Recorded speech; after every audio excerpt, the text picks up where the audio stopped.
Da li Srbija treba da se pridruži sankcijama Zapada Rusiji? Rekla bih da se usklađujemo sa zajedničkom spoljnom bezbednosnom politikom. Da li priznanje nezavisnosti Kosova je uslov za članstvo Srbije u Evropskoj uniji? Rekla bih u ovom trenutku ne prema zvaničnim poglavljima. Treba li Srbija da jača odnose sa NATO-om sa ciljem članstva? Ne.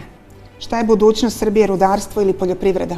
Jedno ne isključuje drugo, ali zavisi se kako se to radi. Dakle, uz poštovanje životne sredine. Da li biste podržali, ovo je pitanje suvišno, ali hajde, inicijativu da se uvede moratorijum na kopanje litijuma i bora u Srbiji? U ovom trenutku da. To je deo vašeg programa. Da li biste podržali inicijativu da svaki građanin Srbije stariji od 65 godina dobije zagarantovanu mesečnu penziju ili nadoknadu? Da. Da li je direktna finansijska pomoć građanima potreba ili politički marketing? Za mnoge građane je potreba, ali cijela mera je politički marketing, trebalo da bude ciljena. Treba li nastaviti subvencije stranim investitorima? Ovako ko se radi, apsolutno ne. Ćirilica ili latinica? I ćirilica i latinica. Da li biste glasali za zakon o istopolnim zajednicama? Da.